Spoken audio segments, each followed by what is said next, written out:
President Clinton, answering children's questions. Now reporting from the White House in Washington, D.C., Peter Jennings. Good morning, everybody, and good morning, particularly boys and girls. This is a pretty exciting opportunity for us to come to the White House on a Saturday morning to see President Clinton. It's one of the very first formal visits he's had since he became president 1 month ago exactly today.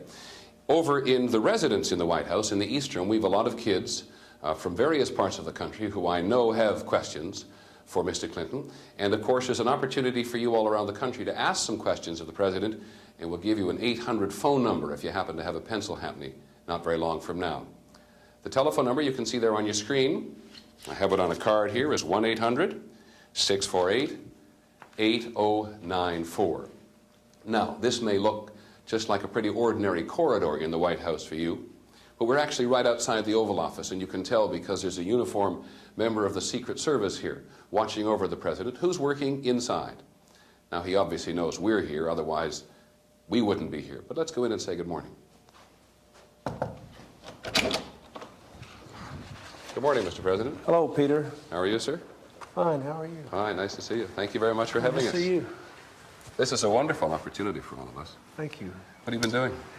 Well, I'm actually working on something that your young viewers might be interested in. This is a decision-making memo on our national service plan to make college education available to more young people if after they get out of college or before they go to college, they'll do some service for people here at home. Great. I think some of the kids on the other side of the White House would like to talk to you about that. I'd like, if you don't mind, to talk a little about where we are. We're in the Oval Office. We're in the Oval Office. This is the President's office. It has been the office of the President for a very long time. President Roosevelt actually moved it to this particular site in the White House, but as you can see, it's a very beautiful office with a wonderful painting of our first president, George Washington, over the mantelpiece by Peel. Does it feel like your office yet? So I was telling the audience it's a month today. Yes, it is. Actually, it does. I have really come to like working here. I haven't made a lot of changes. I brought in a few pieces of art, like this wonderful piece of Native American sculpture. Right. From 1913. This was done in 1913. And there's a wonderful painting over there that's a very famous painting that's never before been in the Oval Office, but it's been in the White House, of all the American flags. This is a parade in New York City for Flag Day during World War I in 1917. And as you can see, the people are walking with their umbrellas in the rain, and all the flags are waving. It's very beautiful. And Rodin's thinker underneath. Yes, this was given to us by Mr. and Mrs. Canner, who are supporters of Hillary's and mine, and they loaned us this wonderful sculpture just for the term of my presidency so that I could always look over and see Rodin thinking when I had to be thinking. Somebody, you know, when you made your speech in the White House on last Monday night, yes, somebody told me that you had a Rodin sculpture here and somebody in the White House made you move it. And I said, well, who's the boss around here? No. We had it there, and we decided to put it over there. We thought it would look better. Are you completely... That way I can see it all the time if it's over there. See? Are you completely and absolutely in charge in this house all the time? No, I wouldn't say that. No. There, you know, things have been working here in the White House in a certain way for a long time, so I adapt it to my style, but some of the things are just, I suppose they go from president to president, especially over in the living quarters. I think the boys and girls particularly, I think everybody, but boys and girls particularly, would like to know something about the desk. It's probably the most famous desk in the country. That's right. This is the desk that I use here. This desk has belonged to the White House since 1880. It's called the Resolute. It was given to the United States by Queen Victoria of England, and it's made from the timbers of a ship that ran aground, was rescued by Americans. They gave the ship back to England. Then when the ship was dismantled, she had the desk made and given here to the White House. But no president used this desk in the Oval Office until President John Kennedy. Oh, I think we all remember it from President Kennedy, in part because John used to play underneath, That's right? And you remember he crawled out through this this little door here. I guess it's the most famous picture of a child ever made here in the Oval Office. So he crawled out through the swing door with the symbol of the United States there. But President Kennedy used it, and President Bush had it upstairs. And we have a private office, the presidents do, upstairs in the residence. But when I was elected, I had it brought back down to the Oval Office. Well, you know, we have a lot of experts waiting to talk to you this morning. I'm ready to I see know you them. like to. Why don't you put on your blazer, and we will go over to the residence, which is in the east wing, or the east side of the White House, because we're in the west wing of the White House now. We're going to go out into the garden here and then across through that colonnade there to the actual residence where President and Mrs. Clinton and Chelsea live. And there you, sir, will have your first opportunity to talk to a lot of kids. It's great. I'm looking forward to it. We'll be back in just a minute.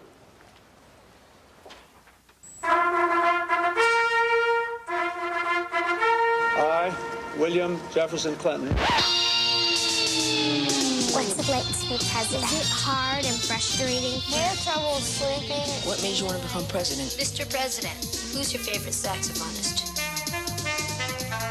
We must provide for our nation the way a family provides for its children. What are you going to do to save our environment? How are you going to stop or reduce toxic waste? What are you going to do so that everybody can afford medical care? What are you going to do about AIDS? How are you going to prevent drug use? Each day we delay really making a commitment to our children carries a dear cost. How do you plan on cutting the unemployment rate? I know you can't, pull jobs right out of a hat, but how are you Mr. going to do it? President, what are you going to do about poverty? How come you could feed people in Somalia and you can't feed people in America? Why isn't he have given any money to the homeless people so they can have a place to live? I ask every American to look simply into your own heart, to spark your own hopes, to fire your own imagination. Mr. President, are you going to keep your promises?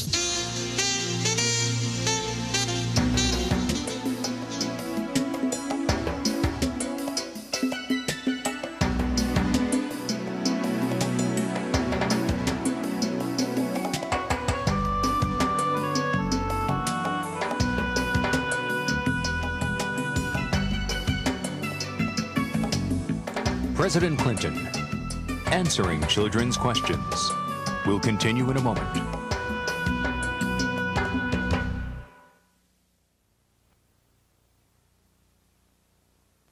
Parents should talk to their kids because you don't want your kid to grow up being ignorant. And they have to be able to talk to us and know who we are and just know what we're really going through at school and know the things we like and the things we're feeling, or else there's no relation. We don't know each other. If my parents listen to me, which they do when I have to talk, it makes me feel that they care about me and they love me. The parent is probably the closest role model to the child. And if the parent lives up to his responsibility, then, the child has a better chance to succeed.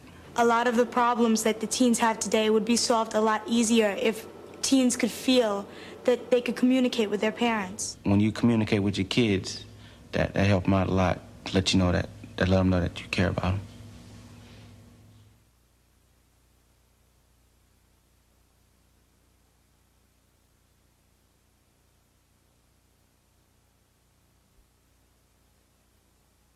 If you're in some kind of trouble, you could just go to your parents and talk to them. Because they teach you things that you don't know yet. So when they grow up, they won't have to learn everything when it's too late. Sometimes children don't know how to obey, and if a parent doesn't tell them what to do, they will never do it. They don't talk, and they just spank them. They don't know what they're spanking them for, because they never know what because they never know what they did wrong. They never tell them what they did wrong. Because if they didn't talk to you, then you wouldn't know what's going on, and you'd just be very confused. If parents don't talk to their children, pretty soon their children are not going to start talking to them.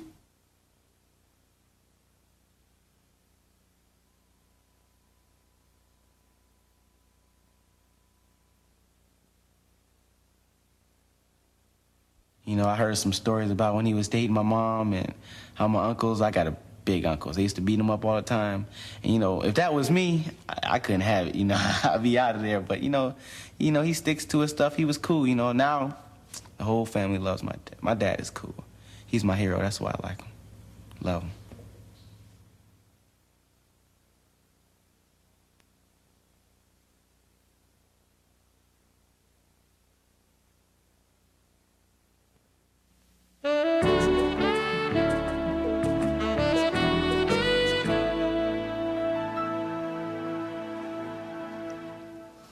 Mr. President, one of my first impressions here is that this is an awful lot bigger than what you were used to living in Arkansas.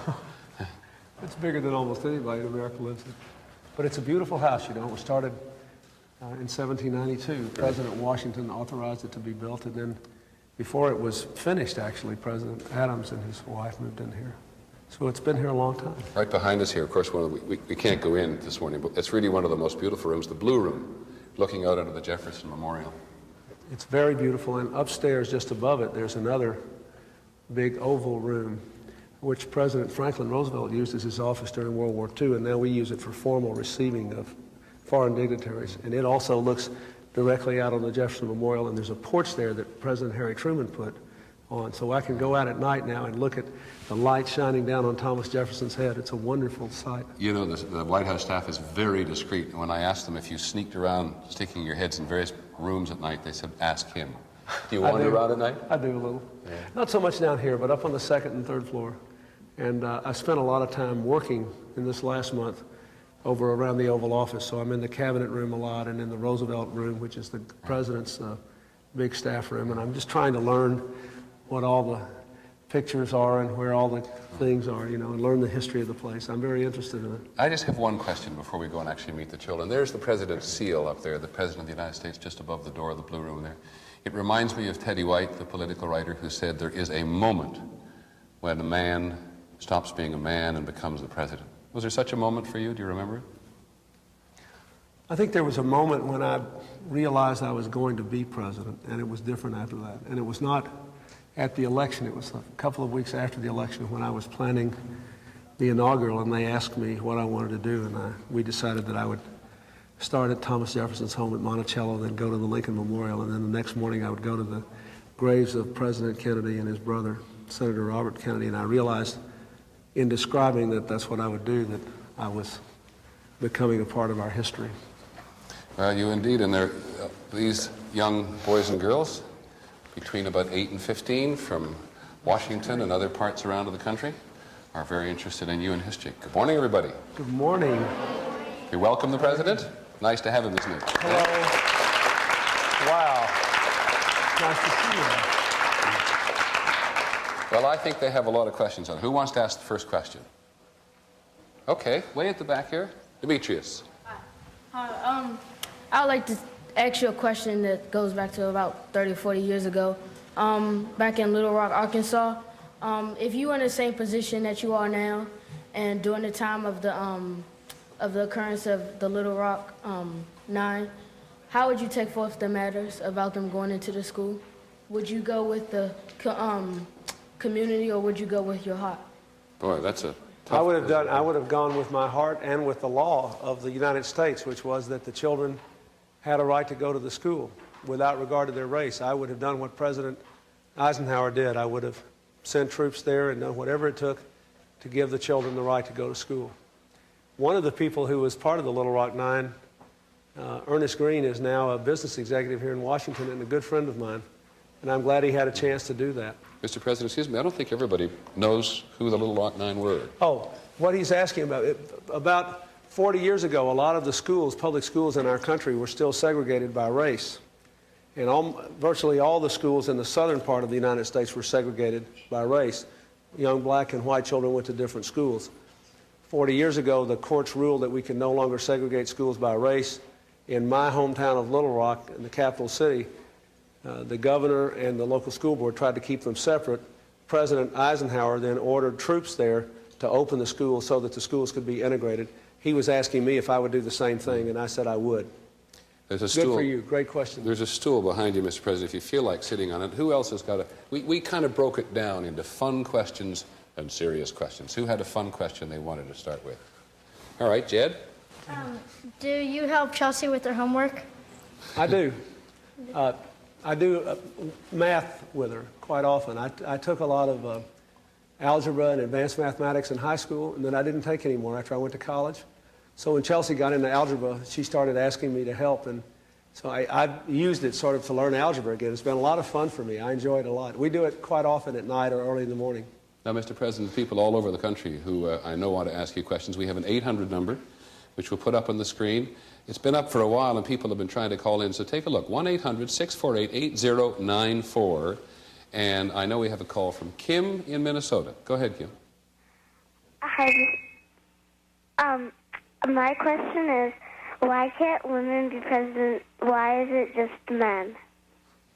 Well, women can be president, Kim. No woman has been elected president yet, but we now have a significant number of women in the United States Senate. We've had a good number of women governors. We have a large number of women in the House of Representatives, and I think that there will be a woman elected president in the not-too-distant future. And I think that the American people used to be prejudiced against women in public life, and women didn't even have the right to vote guaranteed until, well, less than 100 years ago. But it's been done now in every other political office in the country, and I think you'll see a woman president before long. Maybe it'll be you if you work hard and do what you can to get involved in public affairs. I wonder if we can test the confidence level on that statement in here. How many of you girls or young women think a woman will be president in your lifetime? Oh, confidence level's very high. Who's got the next question? How about you, Shannon? Since the LA riots, we have a lot of empty buildings, and a lot of people in our neighborhood want to open businesses. I want to know, how can you have low-interest loans to help minorities build shops and buildings? Mr. President, before you answer that question of Shannon, I forgot for a second. Would you like to see a little bit of where she comes from? Sure, I would. We have, Shannon has come here to us from Los Angeles today, and how many kids have come from different parts of the country? Just give the President some indication. See, we have a large contingent from other parts of the country. And Shannon comes from Los Angeles, and here's a little bit about the way she lives. You can look at the monitor, sir. We were sitting down watching the news, and by that time, my mother had gotten home, and she said, it's a mess down on Florence and Normandy. We went outside and we saw flames and smoke around our area. So we just went back in our house because there was nothing we could do. We saw everybody looting and burning up places. They streets were jammed up. So we were just watching the people go crazy. Since the riots, it's a lot of empty buildings around here. I know we're in debt, but a lot of that money needs to go back to the community where it's coming from. So her question about low-interest loans for minorities makes a lot of sense. Good for you. It does. Let me tell you 2 or 3 things we're working on here. First of all, I'm trying to set up in all the big cities throughout the country a financial institution that will make low-interest loans to people who live in those communities. There is such a bank in Chicago that's done a very good job of rebuilding some of the poor communities through setting up businesses. The second thing that I want to do is to get the Congress to pass a bill which will give people special incentives to invest funds in communities like South Central Los Angeles. If you put money in places where there's a lot of unemployment, a lot of empty buildings, you get a special tax break for doing it. And the third thing I have asked Congress to do is to pass a bill to benefit small business people so that as long as they keep investing money to create jobs, they'll have their taxes lowered for doing that. And I think these things are very important. I'm glad you asked. Let me just mention one other thing. One of the provisions of the economic plan I sent to Congress would also permit us to create about 700,000 summer jobs this summer for young people, which would get them active, and then they could be used to clean up the area and to help people make the parks more attractive and to do things to make those areas better and make people want to invest in them more. We've got a lot of work to do, and I'm glad you asked the question. All right, we have a question down here in the front row. Yes, Karis? I would like to ask, if we start health care programs, when we start them, who is going to pay for them? Who's going to fund them? Well, first of all, we're already paying a lot of money on health care. Your country, believe it or not, has the most expensive health care system in the world.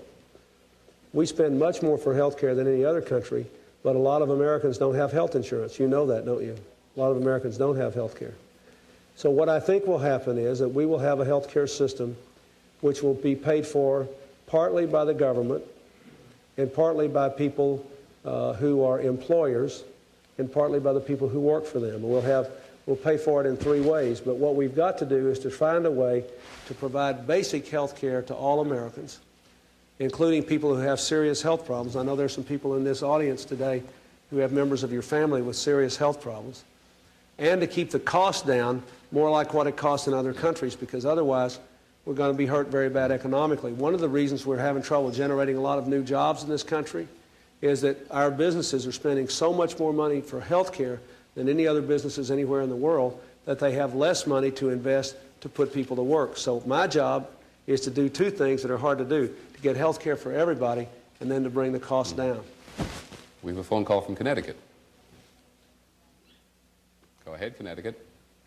I was wondering, what made you have the burden to become the president? I mean, why did I want to become president? Yeah. It's a good question, Andrea.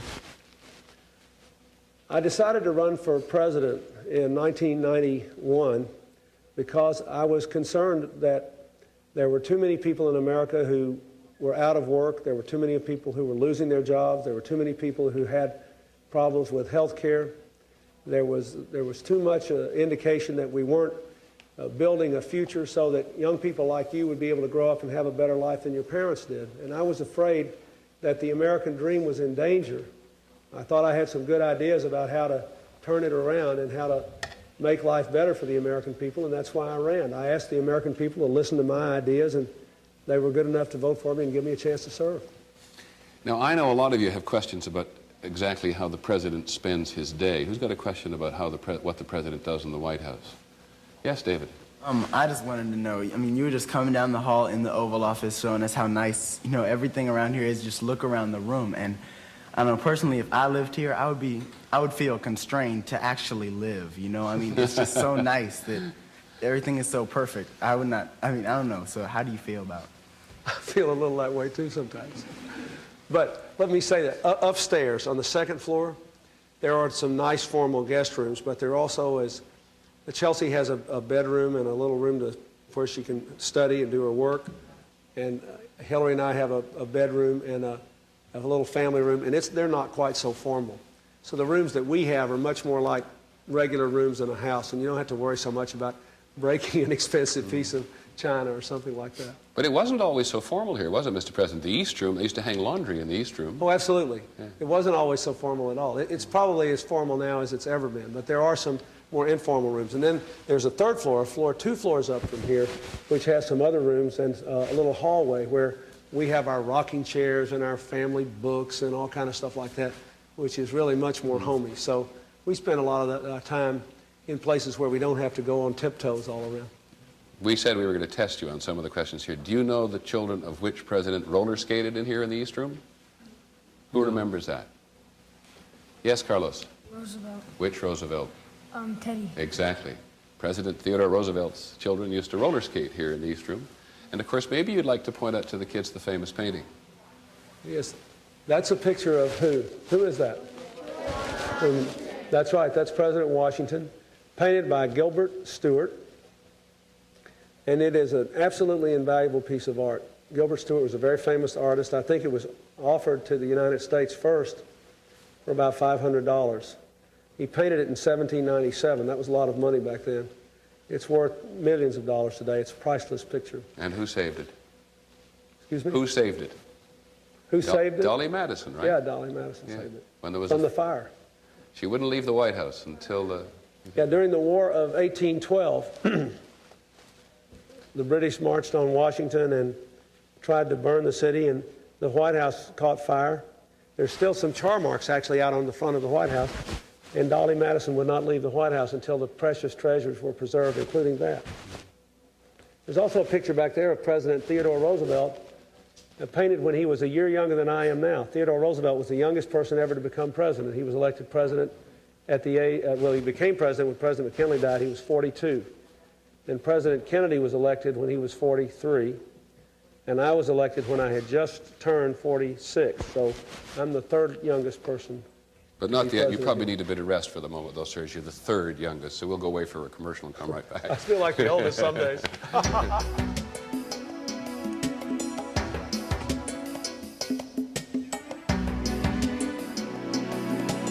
President Clinton answering children's questions will continue in a moment.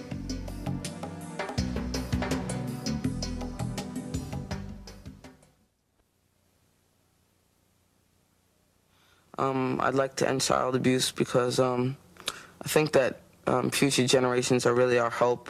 We could stop paying for guns and arms and defense, and we could put it towards useful things like education and food. Instead of riding in the cars or buses, you could walk somewhere or ride your bike. To change the world, okay, you need a really firm education in order to do a lot of things that you want to do. And so for me, I think education is like the key to everything. And if you have education, you can do anything that you want. I would change the recession because it affects so many people, and it affects them greatly. The rich, the poor, there's so many homeless people. You know, I'm glad we're in Somalia, and we should have did something a long time ago, but we need to deal with our Somalian problem here in the United States. Well, I would, try to eliminate all racism. And stop the gun shooting and all the gangs. I'll make more job opportunities for the homeless. And I'll try to stop pollution and have a better life so people can breathe fresh air. To put more police on every corner, because everywhere you go, there's a crime. And I don't want it to be like that.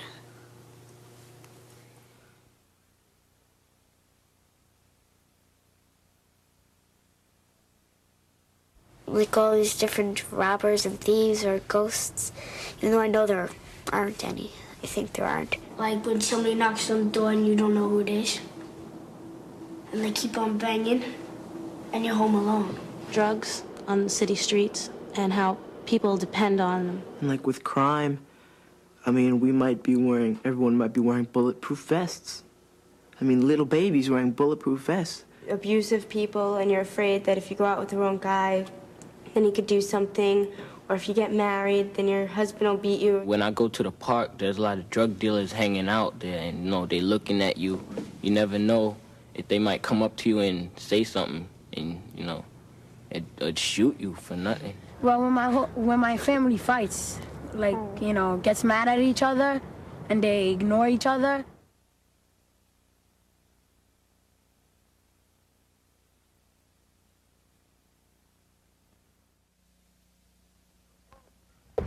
Hey, excuse me. Hey, lady, when are you taking my bail?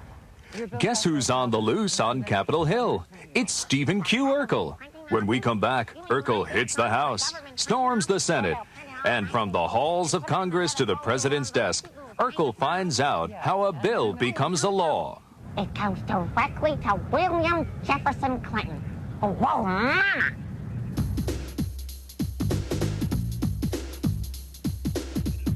Today's ABC News Children's Special, President Clinton answering children's questions, will continue after this from our ABC stations.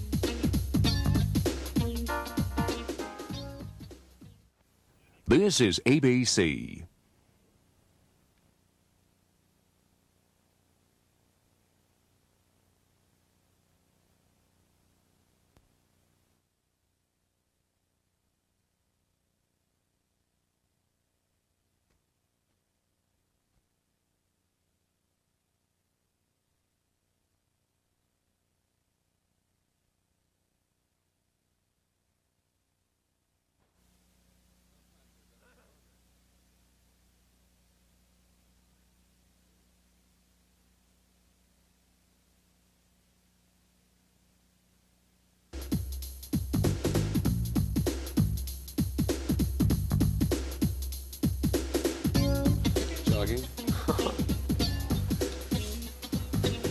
Welcome back to the East Room of the White House. Let's go straight to you. Jared, you have a question.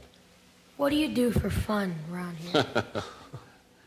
I like to play golf. I've only gotten to do it one time since I've been president, but I like to do that.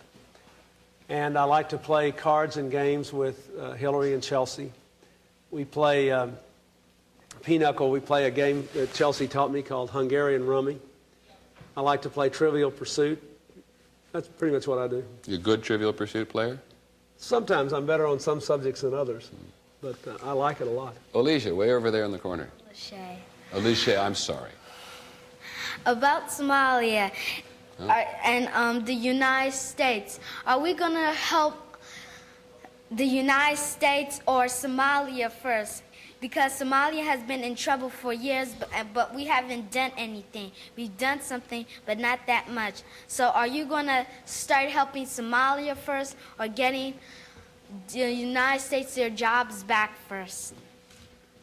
Well, my most important job is to try to help people in the United States get their jobs back, because I was elected first and most importantly to help the people here with jobs and education and health care.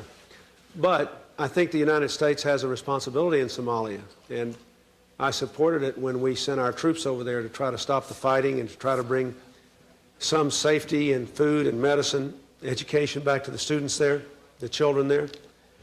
And I think that what we will be doing in Somalia is trying to work with other countries to always keep enough soldiers there to try to keep the peace, but there won't be so many Americans there, and then we can support others and try to make sure that we restore peace on a long-term basis and try to make sure that the people always had enough food and medicine and shelter to do well. I think we do have a responsibility there, but as President, my first responsibility is to all of you. Behind you here, Mr. President, Jeannie has a question. Jeannie Lee. Hi, Jeannie. How do you feel like now that you're the President of the United States? It's an incredible honor. And every day I still get up and I feel a lot of gratitude just for having the chance to serve. I also feel a big sense of responsibility. I don't want to let you down, all of you and all the people all over the country, the people who voted for me and those who didn't. I hope I can do a good job to help solve our problems and move us forward. Jeannie, what do you think is probably the best thing about being president? If you were him, what would you guess? I think I would have a lot of responsibility too, because I got to take care of the whole United States and I got to help others. And you've got to help the people of the United States fight their enemies and crime and riots and gangs. Good for you. Right behind you, Willie. When you were in grade, what was your hardest subject in school? When I was your age? Sounds like How old are you? 9. 9, you're in the 4th grade? I made my lowest grades in conduct because I talked too much in school and the teachers were always telling me to stop talking. I did best in math. I did well in reading. I had some trouble spelling, interestingly enough, when I was young, because I'd get excited and I'd go too fast, and sometimes I wouldn't spell so well.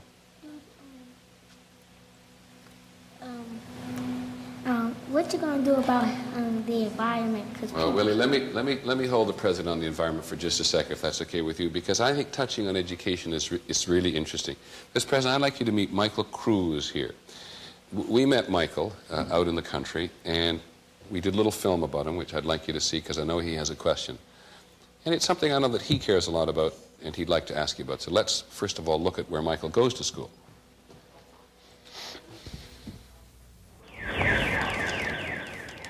Fear is part of your life.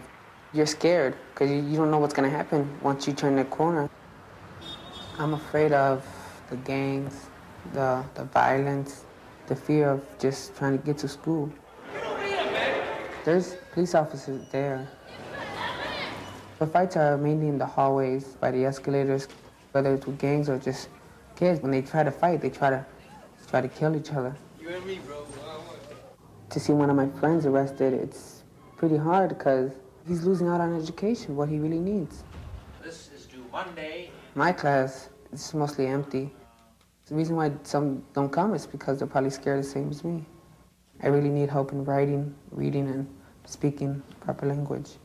I don't really think I'm prepared to take any kind of test. I know deep down inside I could learn more, but with that fear in the way, it's pretty hard. Well, Michael goes to the Roberto Clemente High School in Chicago, Illinois. Got a question for the president, Michael? How are you going to make my school safer to get a better education? Well, I have an answer to that, but let me ask you first so I won't prejudice your answer. If you were in my position, what would you do to make the schools safer? I would try to get as much teachers and mainly security guards in there to keep the violence, because now there's not so many security guards and there's too many students. I'll just try to control the school first, and then once I control the school, then I'll throw the education on the lap.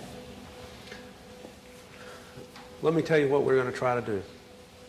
First of all, as part of the economic program I sent to Congress, there is a Safe Schools initiative, which, if it passes, would enable us to help schools to, with more security guards and with more like metal detectors and things like that, to try to make sure kids don't come to school with weapons. Secondly, I have offered a program that would permit us to put another 100,000 police officers on the street in America in the next couple of years, including people who could be stationed in and around schools.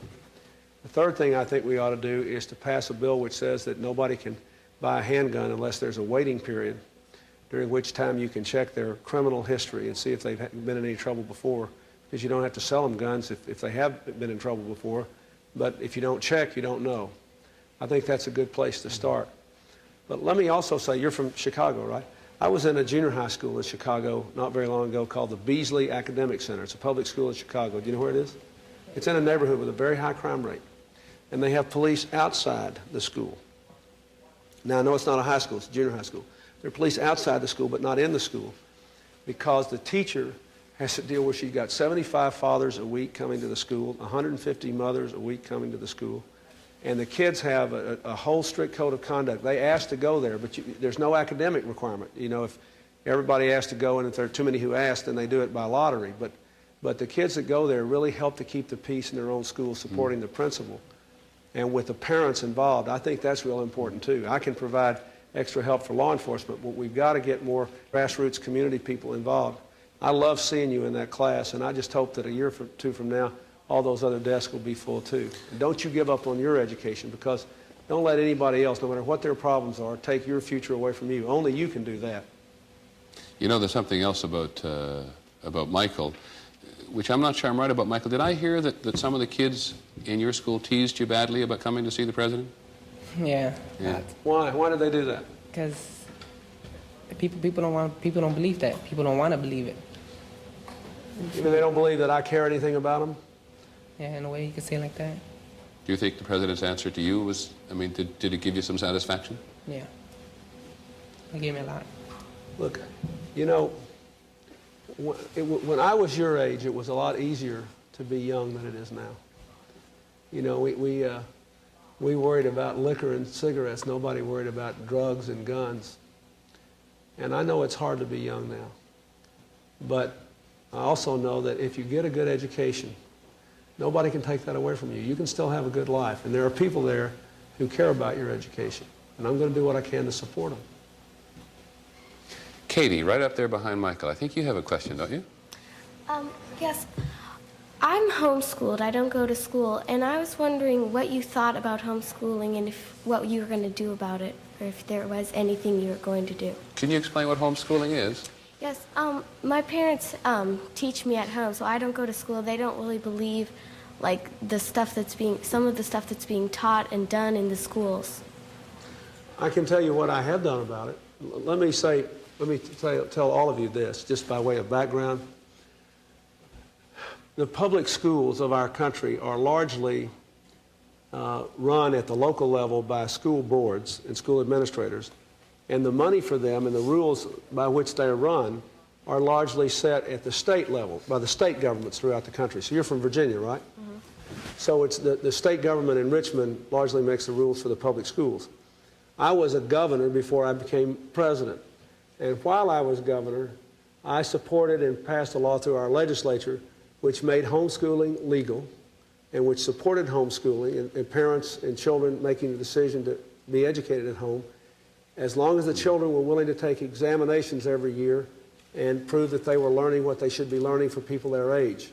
And that's the way I feel. I think that your parents and you as a family should have the right to do this as long as you're learning. And if you can demonstrate that you're learning, I think you should have the right to do it. Can I interrupt, sir? Because I don't think people really understand why many parents want to teach or insist on teaching their children at home. A lot of it has to do with sex education, doesn't it?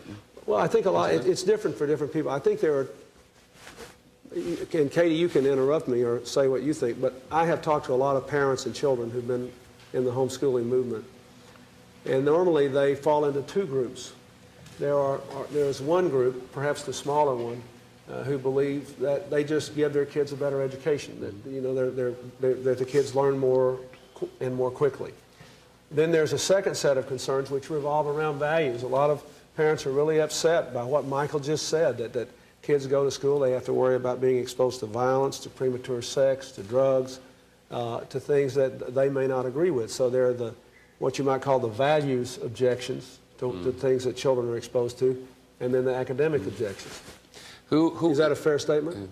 Yes. Somebody's got some questions about the White House. I want to make sure that I don't lose who's got questions about the White House. No, Willie, we've talked to you. Omar. Does Hillary ever cook for you? Does Hillary ever cook for me?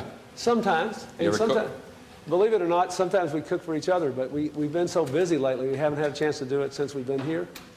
But Hillary's actually a pretty good cook. And I like to cook, but what I like to do is to make things like omelets. I love to make omelets, and sometimes on Sunday nights, Hillary and Chelsea and I will go into the kitchen and I'll make everybody omelets and we'll sit around and talk. So both of us like to cook, but we've been, I asked Hillary to take charge of the healthcare problem and try to come up with a solution to it. And I've been working real hard on the economic problem, so neither of us has had much time to cook, and they have wonderful cooks here. As a matter of fact, Chelsea could tell you there's a whole little kitchen where they don't do anything but make pastry, sweet things. They'd all hate that here, sir. Oh. So I've been mostly relying on those folks. But yes, she does cook for me sometimes. What about Ellie right at the back? Ellie. Well, my question's sort of serious. Well, if it's serious, let's hold it for 1 second. We'll go to a commercial, come right back. Okay. Okay, my apologies.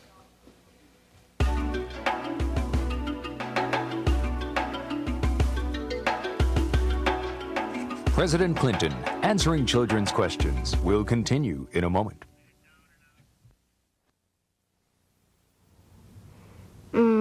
Some and some aren't. That's the way I feel about it. I'm usually not listened to very much because my sister talks a lot. Sometimes. I know my sister does, even though she can't understand me.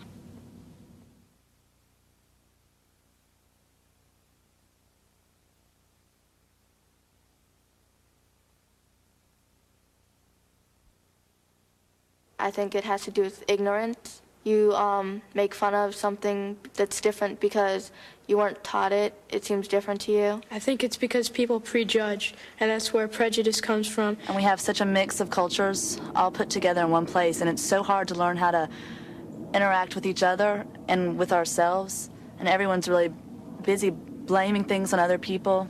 I think some people are different and they might be scared of someone different, but basically we're all alike. To think that we're about to enter the 21st century and we still have all of this stuff hanging over us, and you would think that that was stuff from the past, like the 16th century, the 17th century. People didn't know any better. I think people shouldn't be, fighting just because somebody's a different color, because we all are God's children.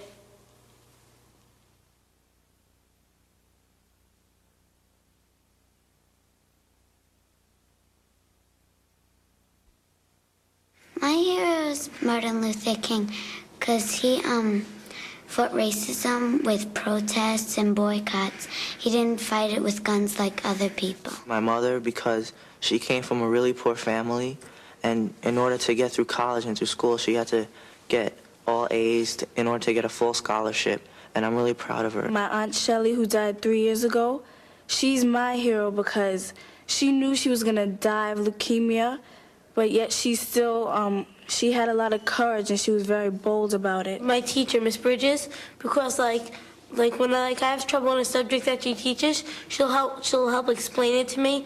I'm my hero because I always make my future and I don't really depend on somebody. I want to be different than everybody. I want to do something nobody else has ever done.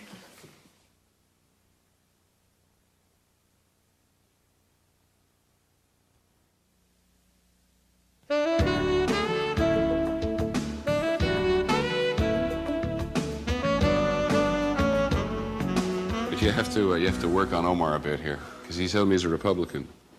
Oh, I'll pray. Please wear my button. When we were away for commercials, some of these kids said you look a lot better in person than you do on television.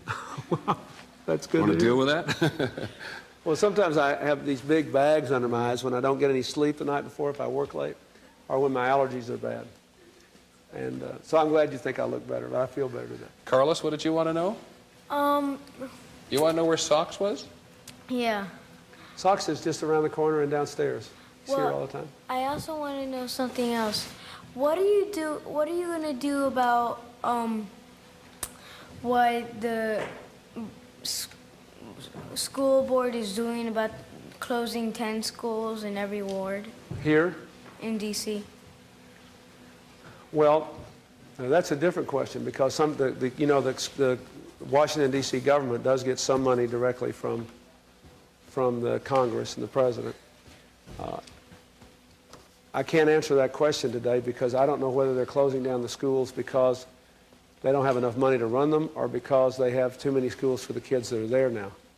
That is, a lot of school districts in America are losing school population. But I'll tell you what I'll do. I'll look into it, and I've got your address, and I'll write you a letter about it. Okay? Okay. Well, that's really nice. There's a little more I need to tell you. Can you at least talk to them to not close the good ones? Because they might close my school, and my school is the only elementary school that's bilingual in all D.C. Oh, well, you don't want them to do that, do you? Because we have a lot of bilingual kids in D.C., don't we now? Thank you. I'll look into that, and I'll get back in touch with you. Okay, we have a phone call, Mr. President, I think from Texas. Ellie had a question. Remember you called her on the phone. Second. Oh, yeah. Oh, Ellie, I forgot. Go ahead, Allison. Thanks. What do you believe? I can't hear you, Allison. What is the Brady Bill? What is the Brady Bill? Oh, what is the Brady Bill? The Brady Bill is a bill I was just actually talking about. It's a bill that would require people who want to buy handguns to wait for a few days while the people who sell the handguns check to see if they have committed a crime or if they have a mental health history or some other problem which would make it dangerous for them to get the handgun. And the Brady Bill would require people to wait just a few days until that check is done. I strongly support the Brady Bill. Some people are against it, but I think it's a good idea just to wait a couple of days. I don't think it's much of an inconvenience for people who want to buy guns to ask them to wait so we can check their criminal history. I almost forgot you, Ellie. I'm sorry.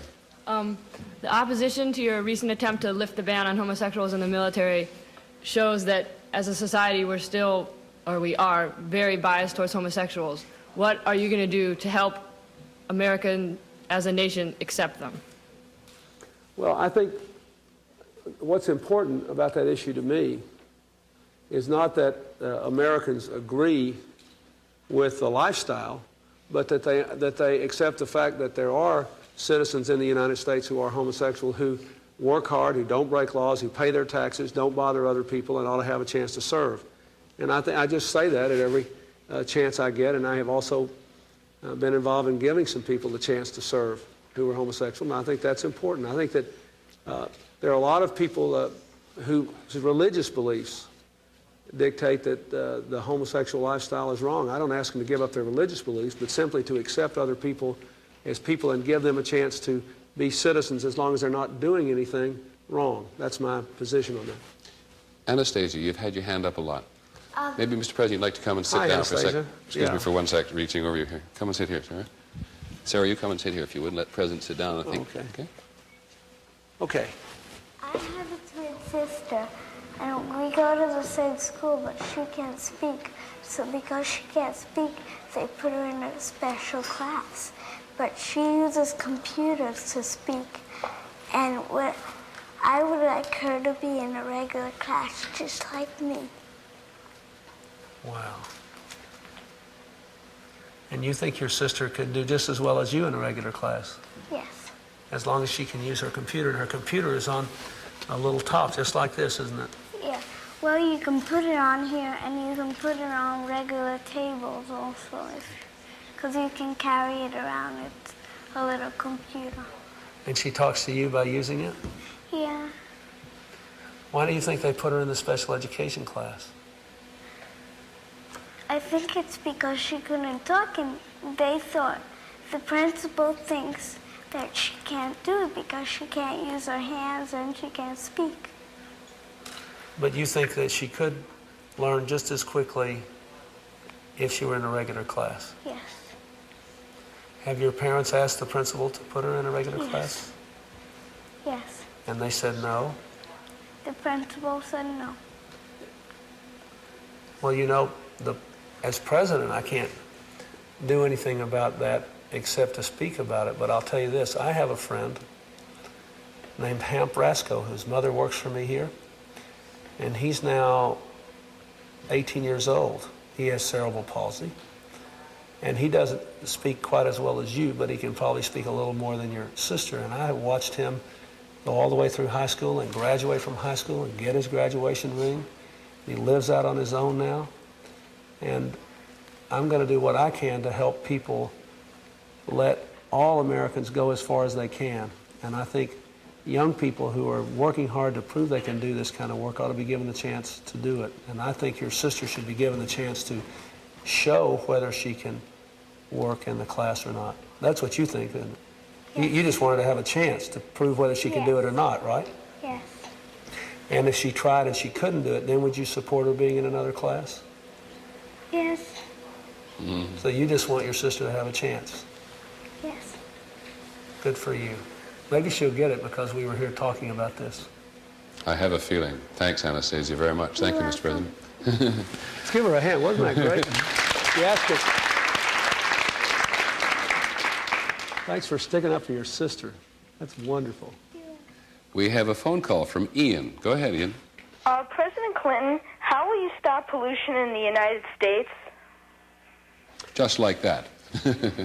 Well, it's not quite that simple because, you know, we make pollution every day, Ian. When we drive our cars, we make pollution. When we run our factories, we make pollution. But there are 2 or 3 things we can do. Let me just mention them. Number one, we have a Clean Air Act in the United States designed to reduce the amount of pollution that goes into the air in the first place. I want to enforce that. Number 2, I want to support clean water. We put a lot of stuff in our water. I want to reduce that.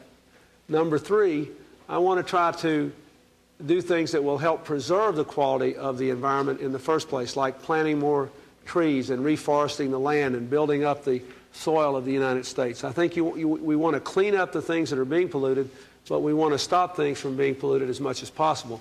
And then finally, I'm trying to promote more energy conservation and cleaner energy, like natural gas, for example, is the cleanest form of energy that we can burn. So I'm trying to promote the use of natural gas. Those are the things that I think we should do in the beginning. I don't think anybody in the East Room, Mr. President, feels as strongly about that as Purnell does. And I know he has a question to ask you, but before you ask your question, Purnell, let's show the President a little bit about where you live.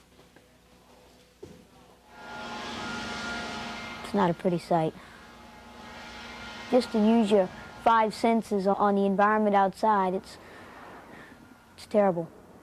The air pollution, water pollution, and ground pollution makes me feel worried.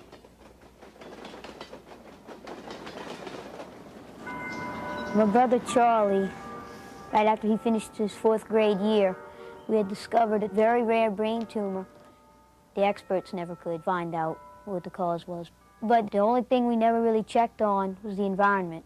So there's a very good possibility that pollution could have caused that.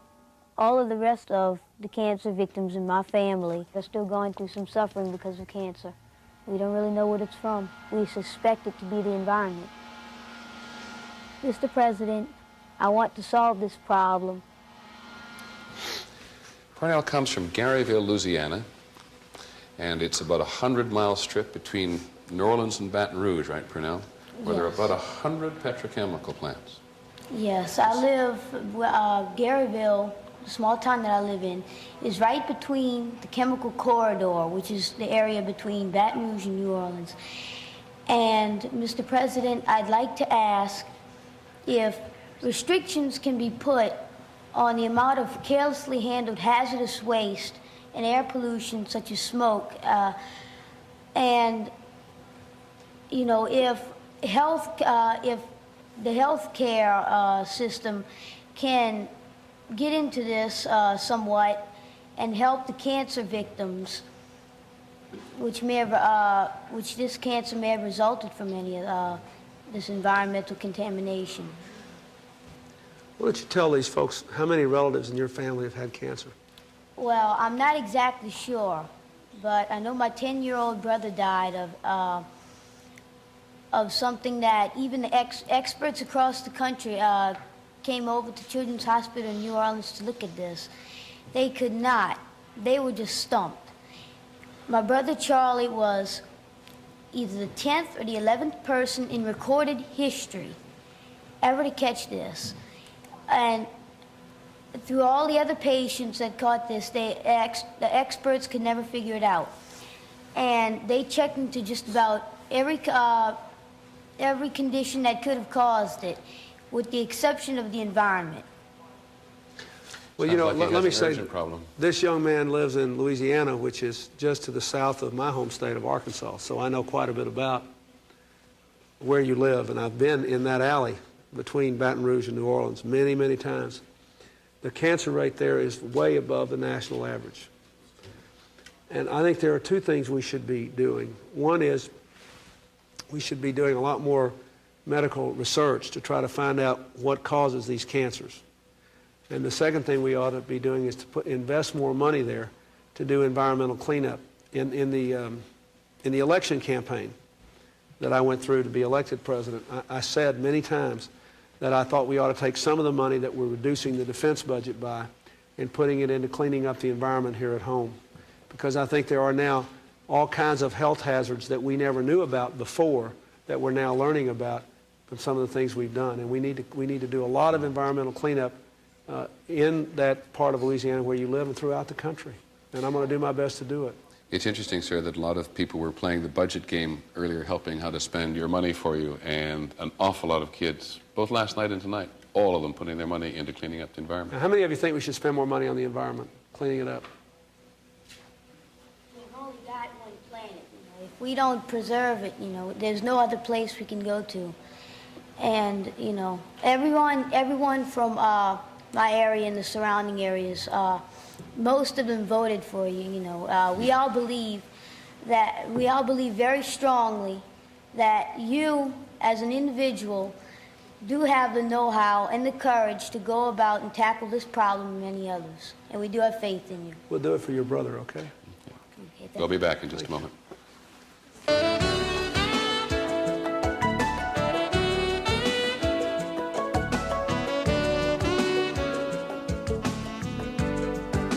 President Clinton answering children's questions will continue in just a moment.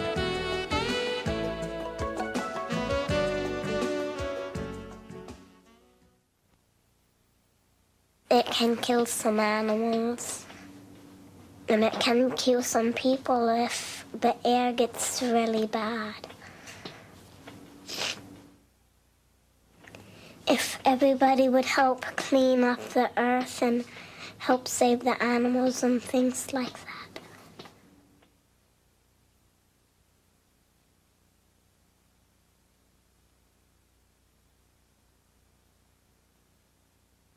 In a word, I'd have to say ignorance.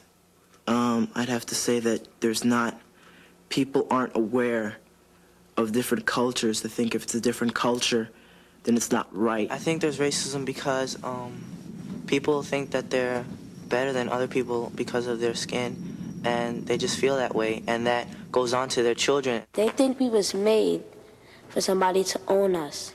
Maybe they just had something bad happen to them, and they might haven't got over it yet, and maybe that's why people don't get along so well.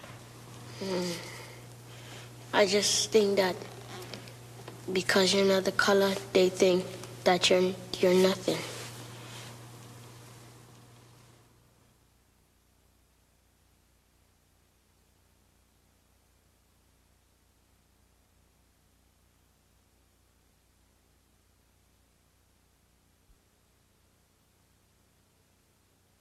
Racism makes me feel angry because the way people hurt other people and like they hurt them for it's a stupid cause because of the color of their skin or their religion.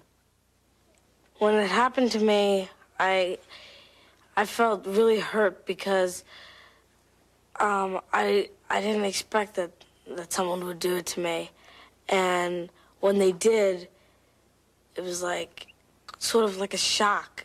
I was like, I couldn't believe it, and I was like so hurt by it. For them to call me that is wrong, to be calling someone a name by the color of their skin.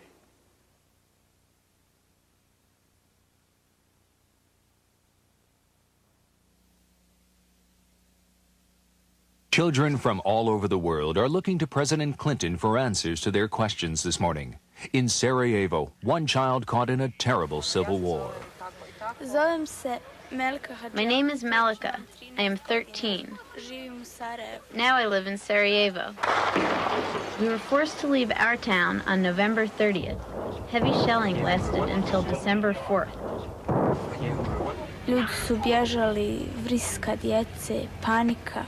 People were running, children were screaming, panicking, people were being killed.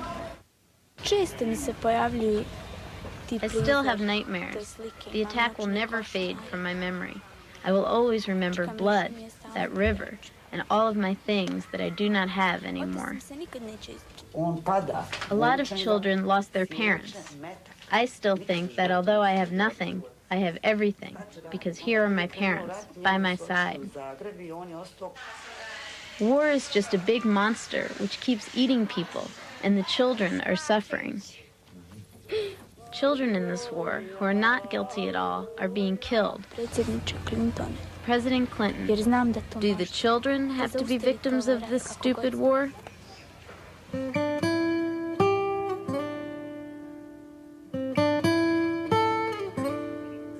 Today's ABC News Children's Special. President Clinton answering children's questions will continue after this from our ABC stations. Sunday, being a loyal, funniest home video fan is not only fun, but profitable. Who will win the $100,000 grand prize? Find out on America's Funniest Home Videos Sunday.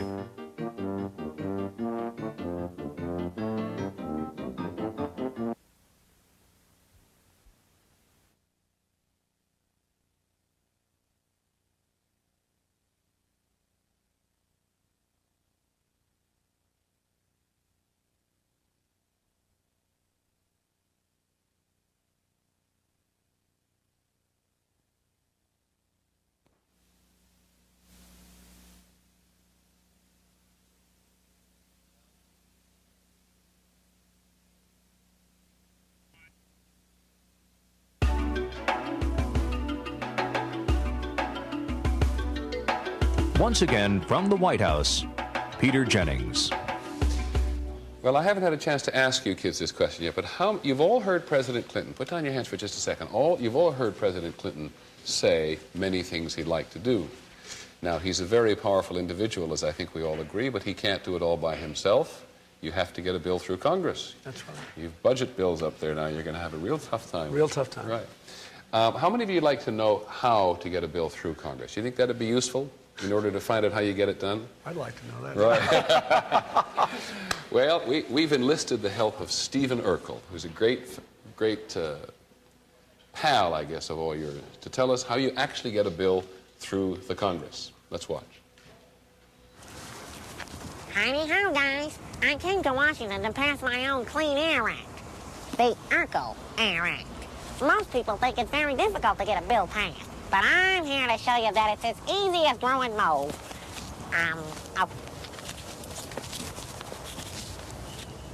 Okay, let's go right to the numero uno, the head honcho, the biggest guy of all. Mr. President. Hello. Wow. My name is Stephen Q. Urkel, and I was wondering if you can endorse my Urkel Air bill. It will definitely provide a clean and safe environment. Don't you think I ought to read it first? Well, that might be a good idea. Oh, would you like a copy? I would like a copy of it. Well, I'll make sure to get it over to you. This is the place to start. Okay. In the Congress first, then I get to sign it. Okay. well, you can sign it right now. We can just bypass all that. The Constitution gets in the way. Oh, yeah, you're right. You're right. I shouldn't have. You sent me the bill. You're right. I'll send you the bill. Right. Wow, the president. Wow, I'm a shoe-in there.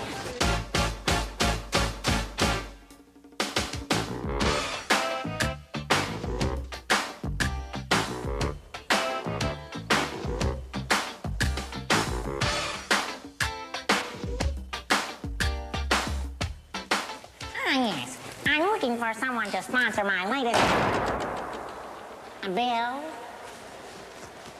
Okay.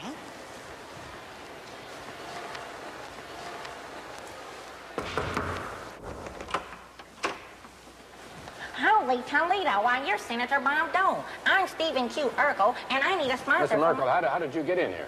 Well, I snuck in. But really, what I want to talk to you about is, I was Mr. hoping Merkel. you would read the first 100 pages of my bill. Or perhaps I can recite the first 100 pages to you.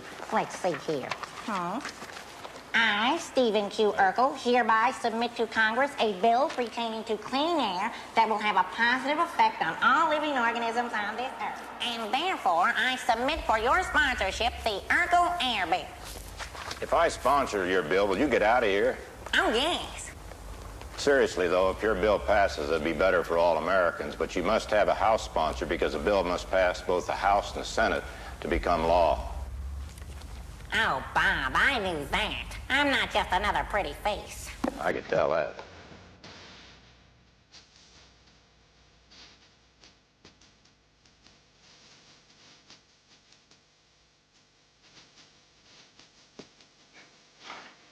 Congressman Fields, I just want to thank you for sponsoring my bill. And I especially want to thank you for just seeing me. Well, thank you, Mr. Urkel.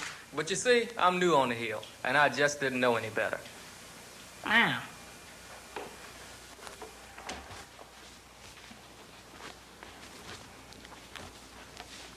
Mr. Urkel, can I have a word with you?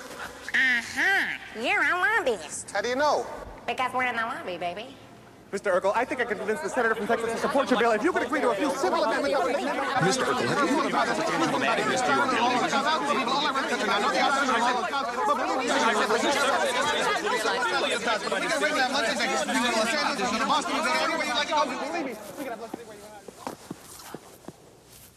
Holy moly, you're Tom Foley, the Speaker of the House. You're exactly the man I was looking for. Are you sure? Why, yes. You see, I have this bill, and it's in both houses, but I don't know what happens next. Well, here's how it works. Over there is the United States Senate, made up of 100 senators, 2 from each state. And over there is the United States House of Representatives, where we have 435 representatives representing all the American people. Oh. And for your bill to become law, a majority, at least half plus one, of each one of those two bodies has to approve it. Now, before we vote on it in the House of Representatives, we sent your bill to a smaller group of representatives called the Committee on Natural Resources. They're trying to decide whether they can make your bill just a little bit better than it is now for all the people of the country. And I've just been told that the Natural Resources Committee has reported your bill, the Urkel Air Bill, and recommended that the full House of Representatives vote for it. I am in support of this legislation on behalf Mr. Chairman, I do not support the bill, and I will not support the bill under any I think we could make this a pretty good bill. I really congratulate No way! This is probably the worst piece I warmly support this and hope that it will pass. Thoroughly urge my colleagues' support for passage. The Urkel Air Bill was reported by the Natural Resources Committee. The vote in the House was 231 for, 204 against. The Urkel Air Bill has now been passed by the House of Representatives. Okay, my bill passed the House, but it's a little different than the one that passed in the Senate. In other words, my bill's now 2 bills, and these guys are gonna work out the differences. I'm not allowed inside, but that's no problem for the Urkman. Oh. Oh. Whoa.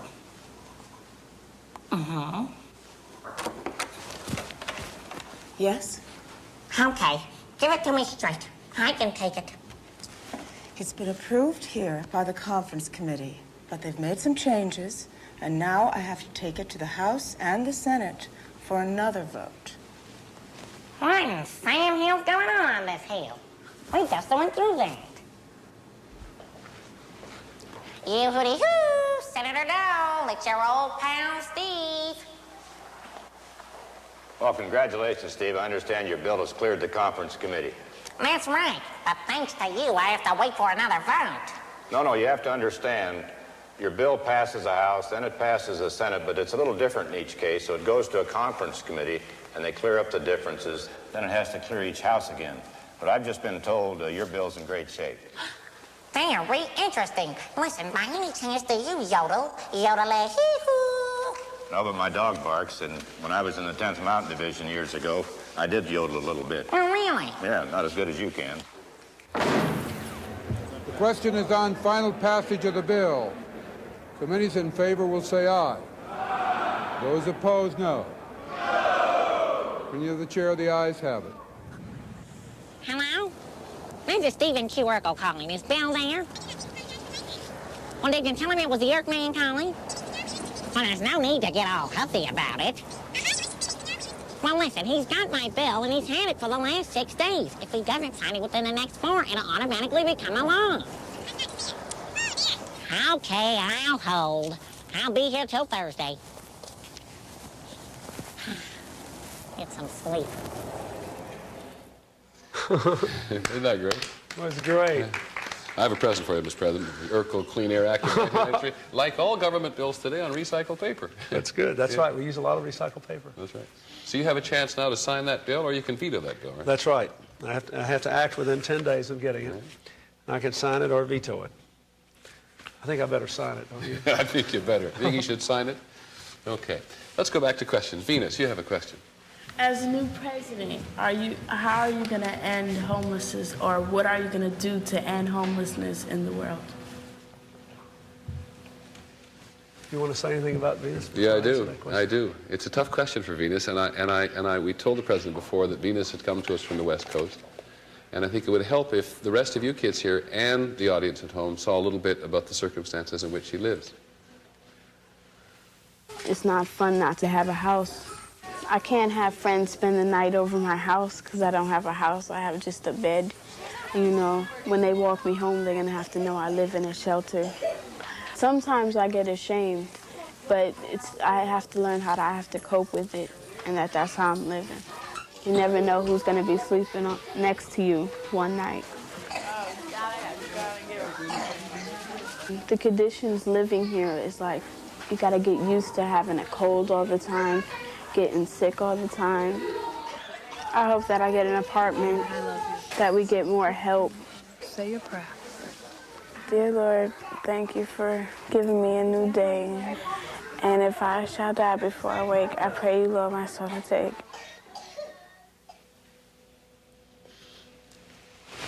Good for you.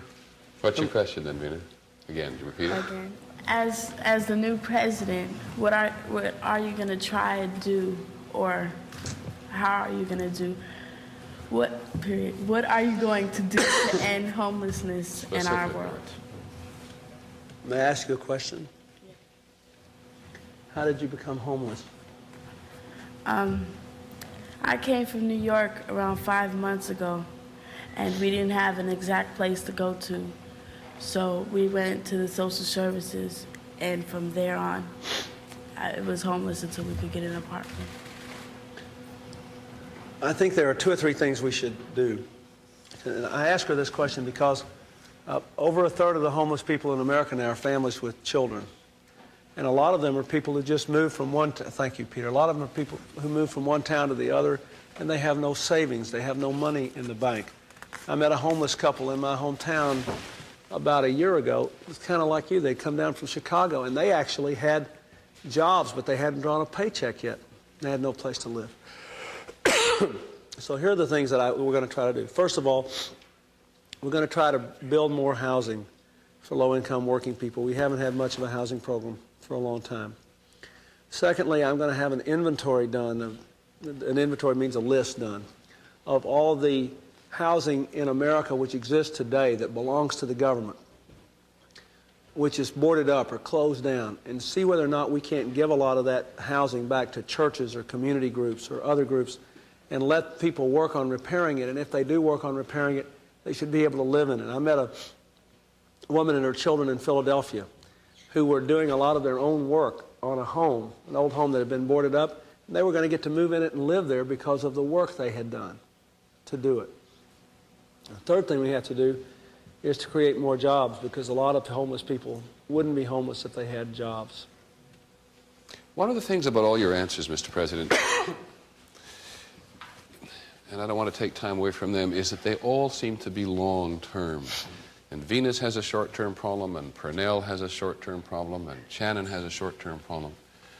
Well, I think, to be fair, though, if you look at Venus's problem, it wouldn't necessarily be a long-term problem if we increased the capacities of cities throughout this country to move people directly into more stable environments. I know in San Francisco, there was a real detailed homeless program that I saw there that the administration wanted to put in that they just didn't have the money to put in because there was no partnership with the national government. And my feeling on the homeless issue is that a lot of Americans who have money and homes really want us to do something about it and would really support our doing more about it. I don't think Americans like the fact that children like you, your mother, are in homeless shelters just because you have to move from one town to the other. Now, on your problem, Purnell. On Purnell's problem, it's a little different because you have to do a lot of medical research to find out exactly what's causing this. But I think you will see this year greater efforts in environmental cleanup all over the country if our program passes this year. It's not too late, but as Purnell probably knows, since you studied your brother's problem, a lot of times these cancers develop over 2 or 5 or 10 and sometimes even over 20 years. So they are long-term problems, and we did a lot of things to our environment in the past because we didn't know what it was doing. And I think now we just have to turn it around. We just have to start cleaning up more, and I think most Americans want to do that. Okay, we have an awful lot of questions, obviously. We're going to go away for just a minute, let you have a drink of water. We'll be right back. Thanks. I'm a little hoarse, yeah. I'll go get some water.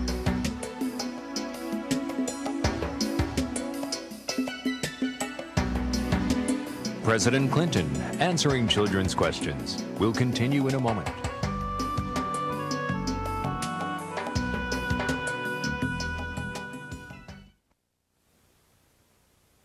Not to say that men can't do the job, but a woman would have more sensitivity in dealing with certain issues than a male would. I think it's a good idea that women start getting more into politics. They've had their turn in history also where they've been treated very badly. They know how it is, and they're going to do a lot about it. I'd rather have a woman president because she knows what it's like, and she knows how rough it is out in the streets and stuff. And then we wouldn't have football. We might tear down the tech field and all those fields so they could just build stuff like JCPenney's out there. I just think it would be terrific. I think that we could handle all the crime, and I think it would be a lot better. Well, since I'm a male chauvinist, I think that it would be terrible to have a woman president. They cry too much. They're too moody. Everything is fine the way it is. There was a politician woman, right? And she was very feminine. Then she liked the army to be nice and neat and everything. But you know. We women have more respect for each other than, males do. And we would just, talk about another country. We wouldn't just take out our guns and shoot them. Just, talk about them. Sit down, have some tea, and just talk about them.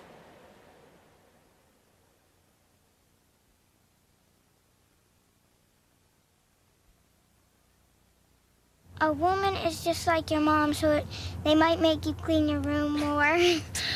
Yes, some women are smart.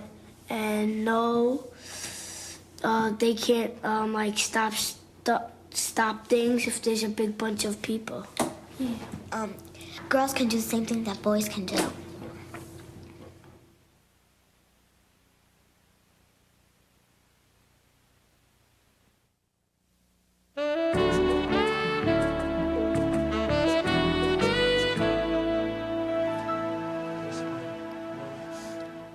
Well, Mr. President, I must tell you, as impressed as we all are to have you here, and as good as they think you've been so far, there's somebody else they'd like to meet more, and you know that. So we do have a bit of a surprise for you. Chelsea, would you come and join us for a second?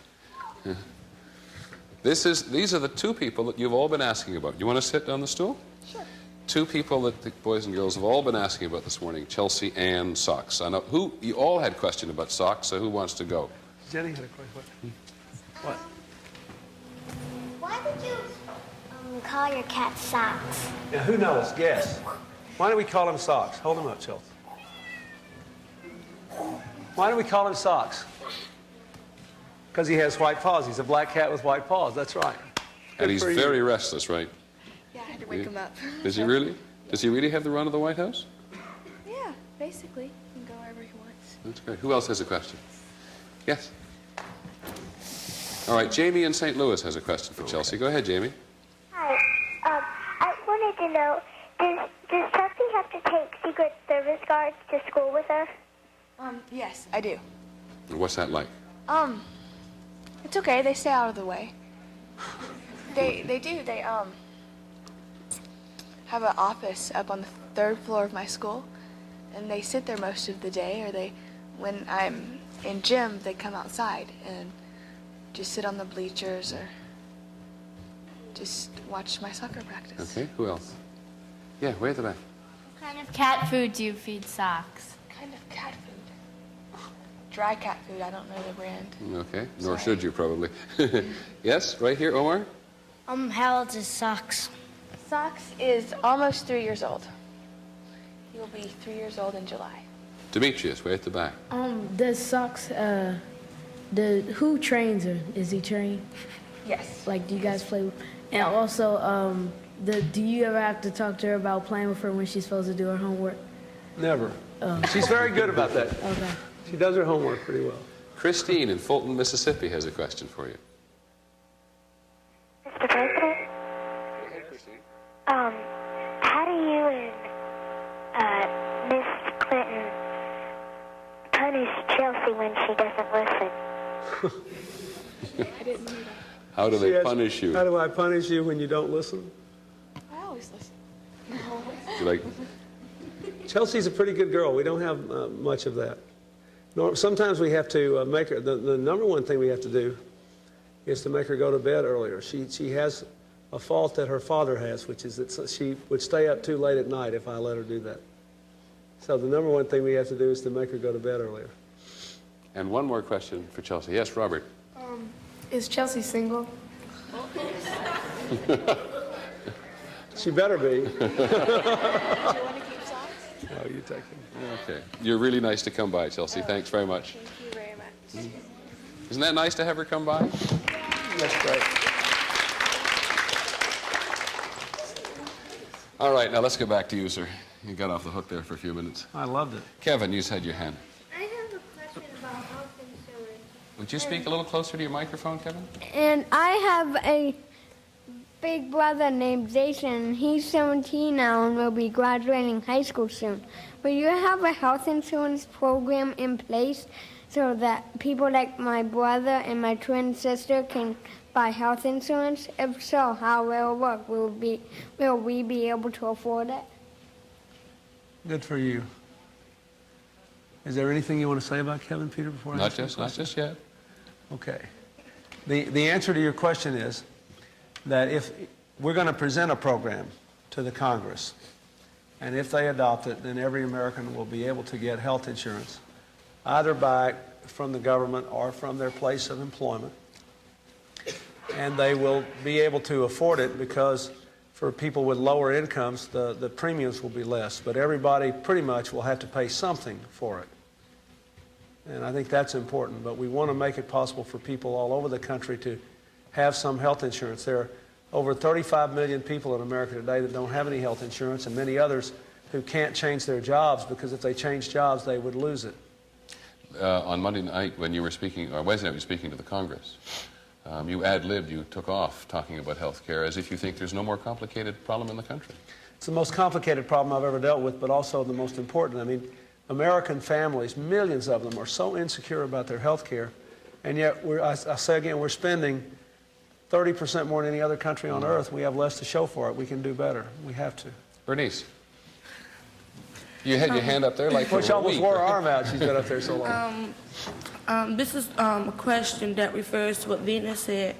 You said that instead of the best way to end homelessness is you said to build houses. Well, you don't really need to build any houses, referring to D.C. and over the U.S., because there are more than 3,000 houses and apartments that are boarded up with no use. Do you plan to fix any of them up? Yes, that's what I'm sorry, that's the second point I made, that in the places where we have a lot of boarded up and vacant buildings, I think what we should do is to try to provide some funds to local communities to fix those up first, because that's cheaper and quicker. But we just don't invest as much money as we did 12 years ago. 12 years ago, we were investing more money on building homes for the homeless than we are now. And as I said, I think most Americans are really concerned that so many people, there are people who sleep on the sidewalk within 2 blocks of the White House every night. And I'd like to see us do something about it, and I think most Americans would. And I agree with you, we should start with the structures that are already there. Angela. President Clinton, I was just wondering, I come from a drug rehab over in Fort Pierce, Florida, and I was wondering why is it that we always spend all this money on the supply of drugs coming in, like trying to cut it down, you know? Trying to, like, down in Miami, there's a $50 million operation down there that doesn't even work, trying to, like planes that fly in where cocaine Trying to stop whatever. the planes from flying in. What are you going to do about the demand? How are you going to cut that down? You know, it's like you can never cut down the supply, but you can always cut down the demand. How are you going to do that? You know that from your own personal experience, don't you? She does, yes. I appreciate you. You're a brave girl, and I'm glad you're here. The reason I said that is because my brother is also a recovering drug user. And I believe that's right. And I have a brother-in-law who is a defense lawyer in the drug court in Miami that keeps people out of jail if they'll go into rehab. And I think, well, I can tell you what we're going to try to do. We're going to try to shift some of the money that used to be spent on excessive expenditures and some kinds of enforcement and do more to do rehab and education and treatment for people, because I believe that rehabilitation works. And I think that if we had drug treatment on demand, that is without delay for people who want it, we could cut down on the cost of the courts, we could cut down on a lot of our criminal problems, and we could rescue a lot of young people's lives. And we don't invest enough money in that now, so we're trying to change the priorities a little bit to put some more money into rehab. In just a moment, Mr. President, I'd like you to meet Shannon, because we've done a little bit of filming out where she lives. But before that, I'd like to tell our stations all over the country that President Clinton has agreed to stay on for half an hour more and answer more questions. So we're going to go half an hour longer. We thank you for that, sir. Now, let's take a look at how Shannon is, because I think you probably have as representative a problem in your family as almost anybody here today. Let's look. My mom and dad work for Rockwell International, and my dad is still working there, but my mom is presently unemployed. She's always been one to worry about money, and so I worry about it too. Because we used to have extra activities, like we would always go to the movies every week, but we've cut back on that kind of stuff now. And my dad's worried about being laid off. He tells us all the time, you know, not to worry about it, but we can see that he worries about it all the time, every day. And I worry about it just because I feel so sorry for him, you know, having to do that, and her too, having to look for a job, and they both had cancer, and they get full benefits going to Rockwell. I wonder, like, if they'll be able, and they wonder if, like, they'll be able to have the medical benefits. I know we'll get through this. Hopefully he won't get laid off, and it'll just make it worse. I don't want to leave here. I love this house and everything around it, and I love my school and my friends. I don't want to leave. And I think, yeah, we'll get through anything together as a family. So, Shauna, what's your question? Wow. Well, as you know, my mom was laid off, and my dad presently works for the same aerospace company. And they've both been treated for cancer, but now they're in remission, thank God. And I was just wondering, due to her history with cancer, she's having a hard time with finding a job. And I was wondering what your administration can do in regards to obtaining health coverage with their pre-existing illnesses. One of the things you're doing, excuse me, sir, before you answer, is you want to cut back on jobs in the defense industry, right? Or you'll have to cut back. Which is it? But let me ask, can I ask you a question first? Does your mother, is she covered by your father's insurance policy at Rockwell? No, her own, I think. I'm pretty sure. I'm not sure on that. So they paid individually. They were covered individually from Rockwell. Let me talk about the health insurance, and I'd like to talk about your parents' jobs.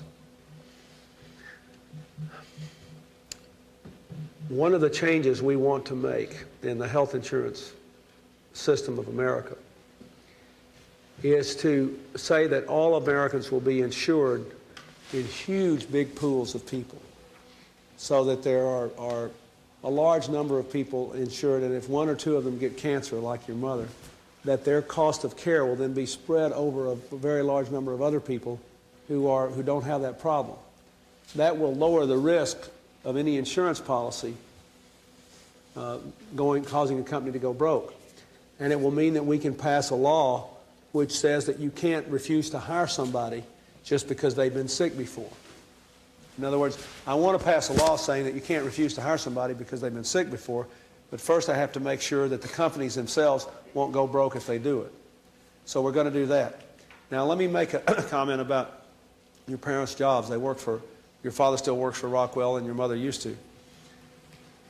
We had to reduce the defense budget at the end of the Cold War when the Soviet Union broke up because we were spending so much more money on the military than any other country. We had to invest it in other things here at home. But we need people working in aerospace. There are about, I don't know what kind of lives you all want to have now, but there are about 7 or 8 major areas of technology which will produce a lot of the high-wage jobs of the future, and aerospace is one of them.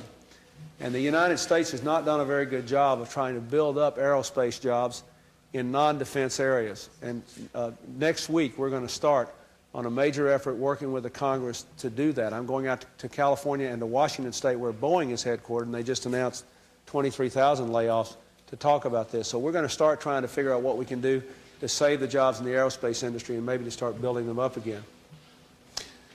Oh, my goodness. Elizabeth? Go ahead, Elizabeth. I live in Northern California in a town called Hayfork, and we live in the forests. And my dad, he had a logging business, and he had to shut it down because they're setting aside the forest for the spotted owl. And this is my school yearbook, and I've highlighted the names of the kids like me whose parents will lose their job because of the spotted owl. And I just wanted to know what you're going to do to try to help people get their jobs back. You all see this? It was not a setup, I wish to assure you, Mr. President. You all see this, all the yellow names here highlighted? Anybody else here know what she's talking about? The spotted owl controversy? David, do you understand it? What is it? What's the issue? Well, there's the spotted owl's natural habitat and the wildlife is being threatened by, loggers and, who cut down the trees. It's like in the northwest of the United States, it's like, that's a lot of people's living. And they take the trees and produce timber that all of us use, every day. And now, since the owl's habitat was being threatened, environmental groups got the forest to be set aside as a preserve for the owl. But, but then when that happened, it hurt a lot of loggers who make their living off of that. So it's kind of a tough situation. That's a good description, Elizabeth. What happened?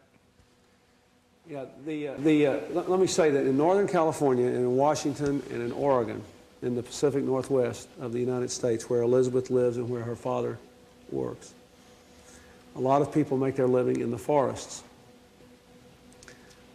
They're part of the forest are called old growth forests. They're very, very old trees. And most of the old growth forest has all been cut down, but a little of it is left. And there's some logging in that. And then, as Elizabeth can tell you, there are forests sort of rimming the old growth forest where their trees are newer, where some of the land is being ordered to be set aside for the spotted owl. We have a law in the United States called the Endangered Species Law, which says that if an animal is placed on that list, then it has to be protected, even if it costs some jobs to protect it. So there's been a big fight going on for the last few years about how much land should be set aside to preserve the spotted owl, and how much land should be left alone to log in the forest. I want to make 2 points to you, first of all. And let me say, I live in my state, Arkansas, has over half the land is covered with timber, so I have a lot of personal friends who make their living the same way your father did. First of all, the problem has been made worse because the United States government has not come up with a solution, so that, as you may know, the courts have stopped logging all over Northern California and Washington and Oregon, including some places where people should be allowed to log. So I have committed myself to organize, along with Vice President Gore, a forest summit. And the Secretary of the Interior, Bruce Babbitt in particular, is doing a lot of work on that now. We're trying to set up a forest summit out there to bring all the people together to try to come up with the best compromise that will permit us to save not just the spotted owl, but this other point I want to make is the old growth forest that remains, and still let people log. Let me say it to you in another way. We could remove all the restrictions on logging tomorrow and even put more people to work. Not only secure your father's business, but we could put more people to work. But then in a few years, we'd have no trees at all to log. So the issue is, how can we have a stable logging environment and keep a significant number of people working and still preserve the old growth forest and by the way, the spotted owl? I think we can do a much better job if we can just get this out of the courts and start the logging. There's a lot of land available that should be available for logging that's been tied up in the courts that our government does not want to tie up anymore. So what I'm going to try to do is to put a group of people together to come out to Washington, Oregon, and Northern California and sit down and go through all this and see if we can't resolve it so we can keep the largest number of people working and still preserve the forest. Go ahead, what were you going to say? But the land that they set aside, like there's lots of lightning up where we live, and there's lots of dead trees. And if we don't go in there and cut the dead trees down, it'll start a fire and burn it all down. That's right. There are a lot of problems with, I agree with you, there are a lot of practical problems with what has been done. And that's why I want to try to bring, now that there's been a change in the administration, I want to try to bring our people out there and sit down with all the parties involved and try to hammer this out and resolve it. Unfortunately, it's been all tied up in the courts, and a lot of things have been done which should not have been done. And I believe, all I can tell you is I'm going to do the best I can to preserve the diversity of the forest, the old forest up there, because most of it's already gone, and we can't afford to let it all go, and still provide a stable logging environment. As I said, we could build it up, but if we built it up too much, we cut all the trees down, and if we shut it down too much, we'll throw everybody out of work. So the question is, we have to find some way to find the right balance, and we're going to try to do it. Elizabeth, we'll stay on the President's case and make sure that you know, particularly when the Forest Summit happens. Yeah, I'd like for you, will you come and bring your parents when we do it? Okay. Now, Mr. President, I know you feel the weight of problems in the country in this room, and there's one other person here I'd like to introduce you to and tell you a little bit about his life, because I know he's been wanting very much to ask you a question. His name is Joey. Let's meet Joey. Doctor told me and my sister to leave the room. But then, I'm a kid. So I put my ear to the door and listened. Found out I had AIDS. Let's go. In 1984, I had open heart surgery, and the blood gave me AIDS. I come here once a month for about 4 years now. I get my medicine here. I take penicillin every day. Then I take Periactin twice a day. I take my DDI. Since I got AIDS, this affected my whole family. Of course, my dad's out of work. We only have insurance till the end of February. And when that's over, then we're on our own. It's like part of my life now, until there's a cure. The main thing is just to live one day at a time. And when next day comes, if I'm alive, then I'm alive. So what's your question, Joey? That President Bush, he took $350 million away from AIDS research. I want to know if you're going to put that back. Oh, yes, and then some. We right now, we're working on a bill for the National Institute of Health that will increase funding for cancer research, for AIDS research, for health research generally. And I think you'll be pleased with that.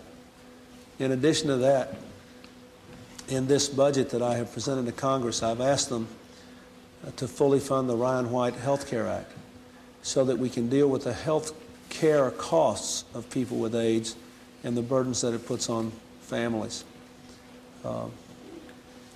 Meanwhile, you hang in there. We'll keep working until we find a cure. Is that a good answer, Joey? Yeah. Yeah.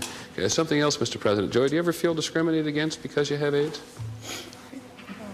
Not a lot anymore. Good. But So things have changed. Do you think people are kind of over their fears, irrational fears of it now? They don't care about it anymore. Like, no, I mean they care about it, but it's like, oh, they're not afraid of people. Well, I hope not. Thanks, man. Okay, thanks, Joey. Thanks for coming. Daniel, I'm sorry, Daniel. A lot of people across the world are fighting and killing each other. I want to know if there's anything America can do to stop it. The answer is there are some things we can do and some things we can't. Let's just take some specific examples, then maybe you can ask me some specific examples. Somalia. A lot of people were fighting and killing each other. Our country led a group of forces, but most of them were Americans, in Somalia. And because the armies weren't big and the weapons weren't great, and because a lot of the people wanted us to come there, we were able to stop a lot of the fighting and provide for safety for people. Bosnia, you saw the young girl in Bosnia.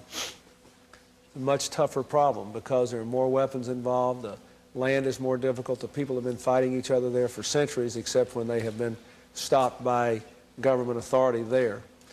And we're trying to find ways to increase humanitarian aid to Bosnia and to push for a peace settlement, which if the parties down there will agree, the people who are doing all the killing, we can then come in and help to enforce. Haiti, a country in our own hemisphere where the elected president was kicked out after he had threatened some of the people in the army and the government in Haiti.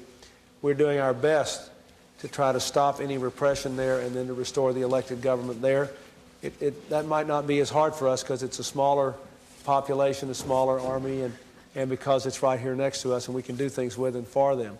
So it's different in different places. But I think the United States has a responsibility to try to stop that.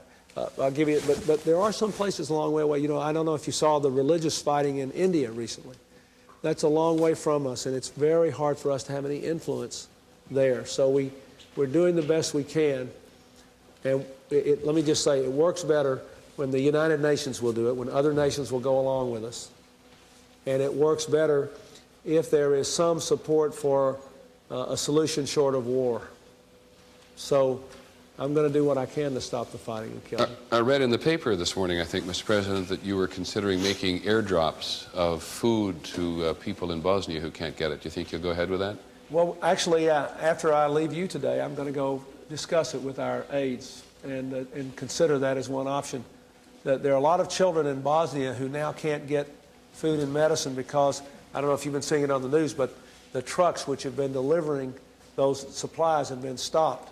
So we have an agreement tentatively to try to start the trucks up again, but we may have to go in and drop some aid into them.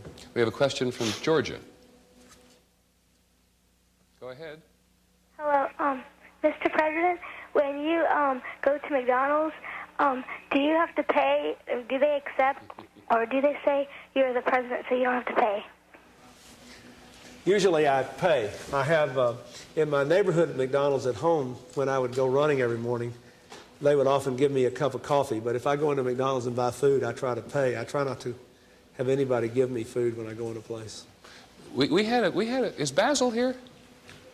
Where's Basil? Yeah. Basil, you wanted to say something to the president about junk food. You told me earlier. Shaheen, Vice President of Kids Against Junk Food. President Clinton, I know that you have received some bad press for an occasional trip to a fast food restaurant. My question is, how are you going to protect kids from being bombarded with junk food advertisements during their TV shows? Well, I'm going to ask Mr. Jennings. I'm leaving. I'm going to ask Mr. Jennings not to take any more advertisement from junk food manufacturers. Let me say, If you look at what the fast food chains, this is not McDonald's, if you look at Burger King, if you look at Wendy's, if you look at Taco Bell, look at a lot of these fast food places. In the last few years, a lot of them have made a real effort to reduce the junk food content of the food they sell. They're offering more lean chicken, they're offering more fish, they're offering more salads and vegetables. They're really, I think a lot of the fast food places are trying to increase the nutritional content of what they sell. Let me just say this, about 40% of the American food dollars are now spent in fast food places because so many mothers and fathers work, parents work. And it's very important that you keep the pressure up through Kids Against Junk Food, to keep the pressure up to say, okay, a lot of people work, they're busy, they have to buy food at fast food places, but increase the nutritional content of the food. I think that's what you ought to do, and I think that's the position I ought to take. Go ahead. What I mean is, all right, say you're watching a cartoon and something, like, they interrupt and then they have a advertisement for junk food. I mean, they interrupt what you want to do. Like, well, let me tell you what the government does and can do. The government can require the people who sell this food to publish in a fairly large sign, like the cereals do now, what the real nutritional content of the food is and how much stuff that's not so good for you is in it. But right now, we don't have the authority to stop it from being advertised at all. Do you think there should be a law saying you can't even advertise junk food? no, what I mean is there should be like a limit, like so many advertisements per hour, because they just throw in advertisements. Okay. They just pay for it and throw in advertisements. Well, Basil, I think what you need to do, what you need to do is to write the networks, ABC and CBS and NBC and maybe all the other smaller networks that advertise, and tell them to reduce advertisements of junk food, limit to a certain number of hours on Saturday morning especially. Basil, one of the things, I'll tell you two things. First of all, with a network like that, if enough of you write, they listen to you. And the other thing I'll tell you about the president, which I think you'll find encouraging, though I hope it wasn't just a political statement, sir. The president very kindly had a number of reporters in the other day to have lunch with him, and he served us broccoli. At any rate, we're going to go to a commercial now, which makes me just a little nervous. We'll be right back.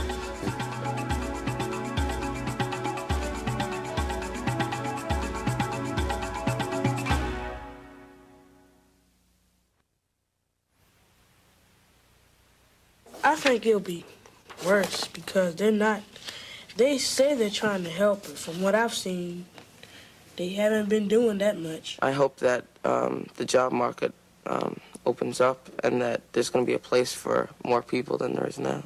It wouldn't be such a great place. It would, there would be a lot of bad gas and that kind of stuff. I'm pretty much sure that they're going to bring out the electrical car. It doesn't use gas, it uses electricity. A lot of the endangered species that are on the list now hopefully will be taken off the list, like the African elephant. Then we'll start a whole new life, and then everything will be perfect. Not really perfect, but it will be better than how it is now, with everyone working together.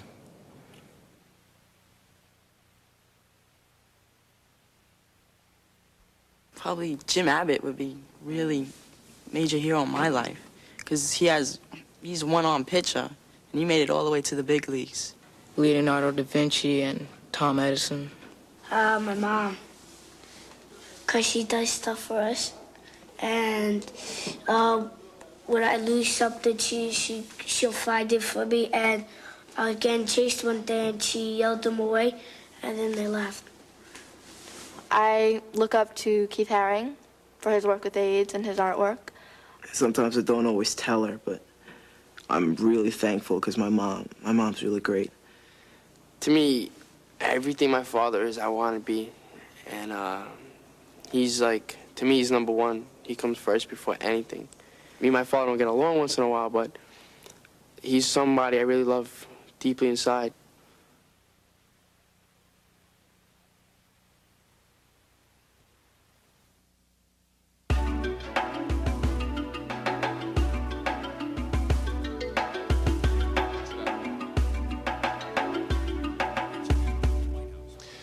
We have a question from California on the telephone. Go ahead. I'd like to know, as children, how we can help you achieve your goals you have set. Oh, thank you, Byron. Paid political announcement. Thank you very much. Isn't that nice? Yeah. Well, I'll tell you what you can do. You can, as a student, you can write to your congressman and to your 2 senators and ask them to support the program that I've talked about today. You can try to get your fellow classmates in your schools and your teachers and others to get in touch with the people in Congress and ask them to vote for this program. And then at home, in your communities, if we pass the program, you can try to make sure that we do it right, that we actually spend some of this money, for example, to recover houses for homeless people, or that we put more young people to work in the summertime, that we do these things.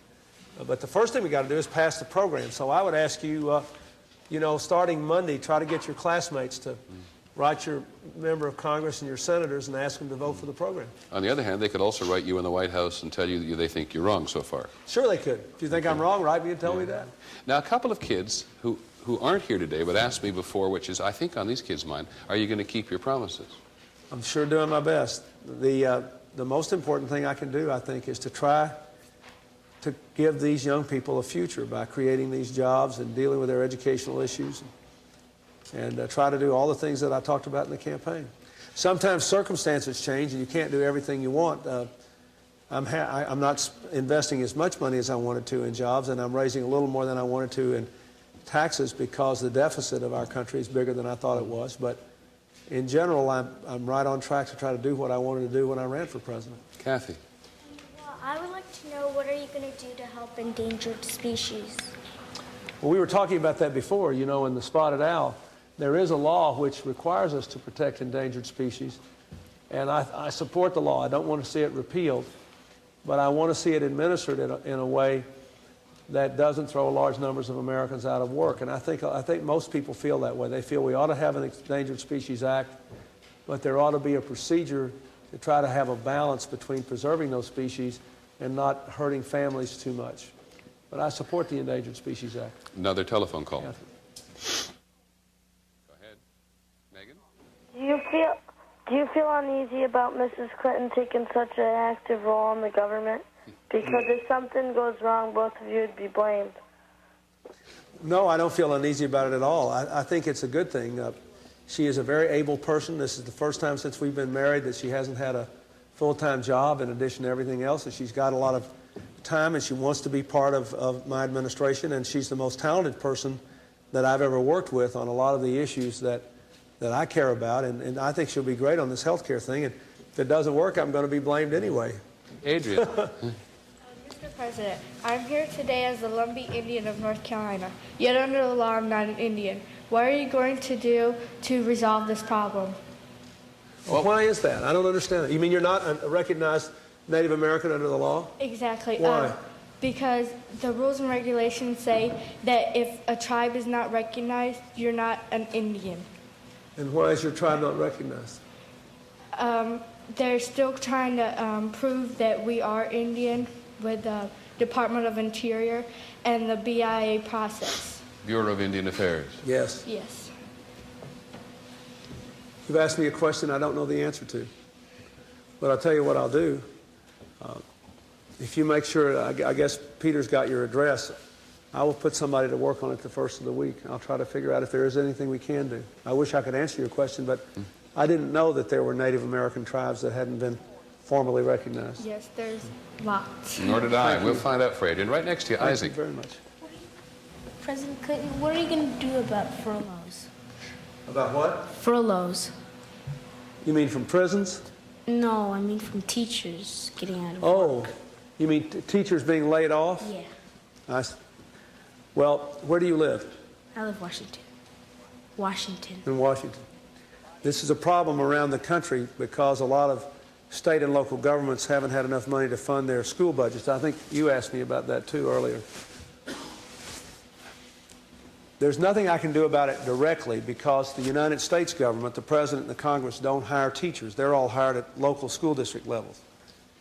But there are two things that I can do to help indirectly.